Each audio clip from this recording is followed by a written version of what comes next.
O senhor falou aí que é até bíblico, né? Que quem adultera, o opróbrio jamais sairá da sua casa.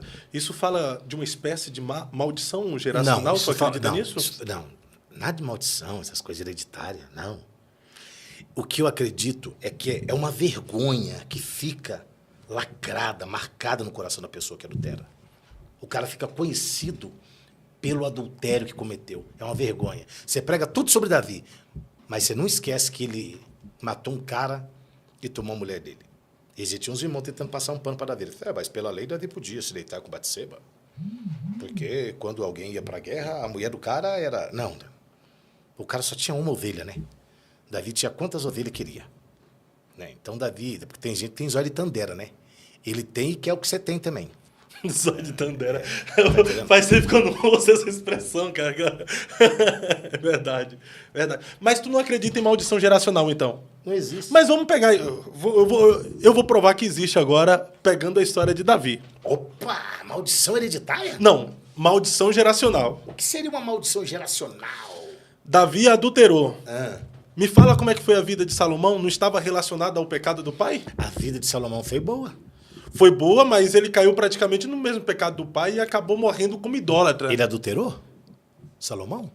Mostra o adultério dele na Bíblia. Rapaz, o cara tinha 1000 mulheres. Mostra Se ele não adulterou... Mostra o adultério dele. Não. O pai dele tinha 9, Vem cá, 8 mulheres. se hoje você é casado, tem uma mulher, se tu ficar com outra no adultério, não é? Mas eu tô vivendo hoje e Salomão vivendo ao mesmo tempo que eu? Mas o cara morreu em idolatria. Prova pra mim o adultério de Salomão. Não, eu não vou provar pra você o adultério Você de sabe que Salomão, você não vai provar? mas contextualizando com a Você nossa sabe- vida hoje... Você sabe que você não vai provar? Ah. Porque não existe o adultério de Salomão. Você tá falando besteira. Escuta aqui. O que aconteceu na família de Davi foi consequência do pecado de Davi. Então, a filha é estuprada. Mas consequência não... A filha é estuprada. Não. Porque o que acontece?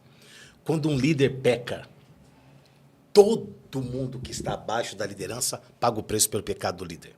Todos pagam. Ali é uma liderança. Davi era uma liderança. O fracasso de Davi expôs todo o fracasso da sua família, que já era fracassada. Pega Davi. Assim que Davi assume o trono, a primeira coisa que Davi faz, qual que é? Primeira coisa, lá em 2 Samuel, capítulo 5, o cara é ungido, todo mundo, eles reconhecem Davi.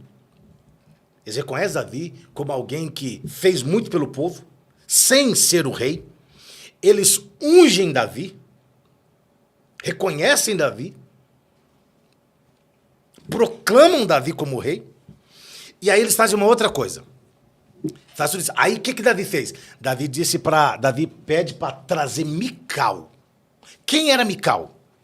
A ex-mulher de Davi que já estava casado com outro.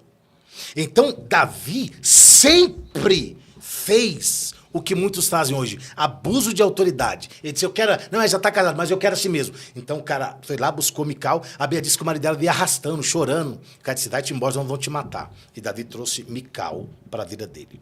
Todas as vezes que você trouxer o seu passado, o seu presente, o seu passado não vai gerar nada. Então, Mical fica na casa de Davi, gera um transtorno, um problema, um conflito, porque Davi vai buscar a arca, aquela história que a gente já sabe. Traz a arca, e a Bíblia diz assim, que eles discutiram, a Bíblia é pontual e pragmática, diz assim, e Mical morreu e não teve filhos, porque a partir daquela briga, Davi não teve relação sexual com Mical. Então, não era porque ela era estéril? Não. É porque o seu passado não gera nada no seu presente. Você não pode querer viver uma vida nova trazendo coisa velha. É o que Jesus ensinou. Não dá para você pegar pano novo e remendar pano velho, pegar vinho novo e colocar em odre velho. Vira vinagre. Então você não pode trazer para a sua vida coisa que está no seu passado. Eu vou voltar nesse pastor, que eu não quero ficar falando o nome dele. Essa moça era o passado dele. Ele trouxe o passado para o presente dele. Cara, vai dar ruim. Vai dar ruim. O seu passado não tem nada a ver com você. O seu passado, as roupas que eu usei há 3, 4, 5 anos atrás, não servem, não me cabe hoje. Muitas coisas que eu falei de forma equivocada, por ignorância, por falta de conhecimento bíblico, eu não falo hoje. Porque tem coisa lá que não dá para você trazer para cá.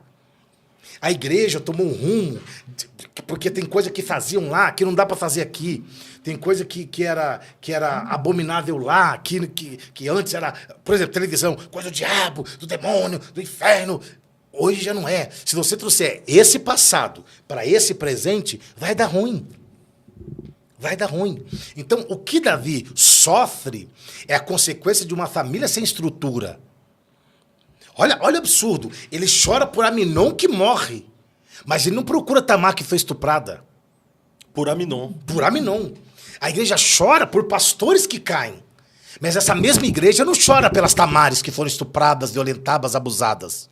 E que sofreram adultério e caíram com outros pastores. Elas são Jezabéis, prostitutas, não sei o quê. E é isso aí, que a gente já falou em outros podcasts. Mas esse é o caminho da coisa.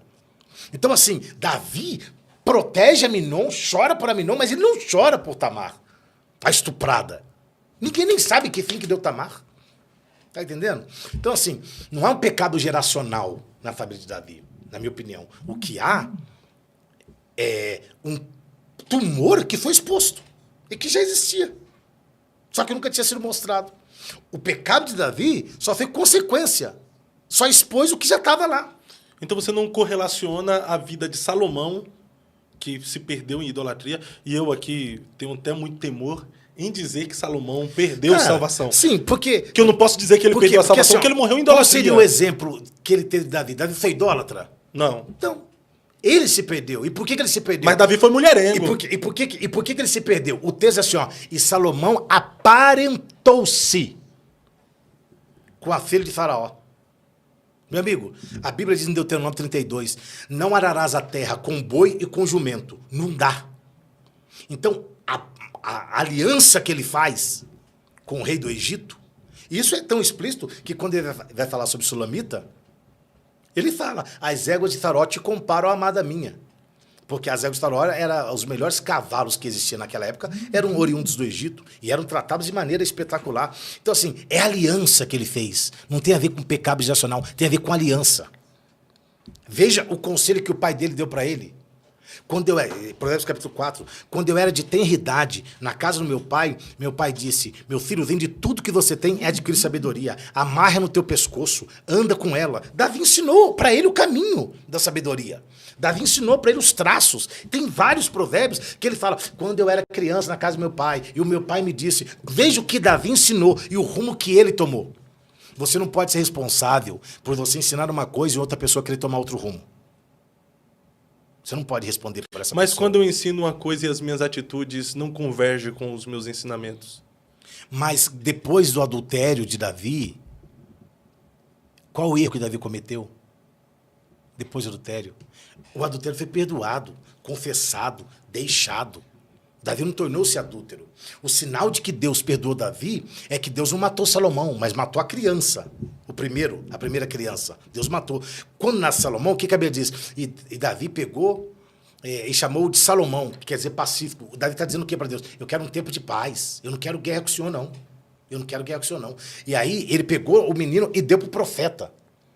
E aí o profeta chamou de Gedidias, quer dizer, amado do Senhor. Então, se Salomão ainda fosse fruto de um adultério ou de algo que Deus tal, ele não seria amado do Senhor. O Senhor não apareceria para ele 2 vezes. Quando ele termina o templo, e quando ele pede sabedoria, e quando ele termina, o Senhor não apareceria para ele, como apareceu 3 vezes. Apareceu quando ele sacrificou os bois, os 1000 bois, e aí Deus disse, o que você quer? Quero isso, tal, beleza, apareceu. Depois o Senhor apareceu para ele, quando ele terminou o templo, o Senhor apareceu para ele de novo. Então, assim... E terminando Salomão de orar... Desceu do céu, tal. Então, assim, e quando ele terminou o templo, a casa dele, a casa do Senhor, tudo que ele tinha tentado no seu coração, o Senhor apareceu para ele. Aí tá lá, a partir do verso 13, 14, 15 e tal, que narra toda a história. Então, assim, eu não vejo como ali um pecado geracional e tal. Eu não vejo como pecado geracional de Davi. Eu vejo que ali havia algo que já estava exposto, mas não tinha sido apresentado, mas já estava lá. Foi consequência. Consequência. Claro que é uma pirâmide, né? Se uma liderança cai, todos caem. É o que Davi falou sobre Saul, né? Como caíram os valentes? Caiu quem? Saul e Jonatas.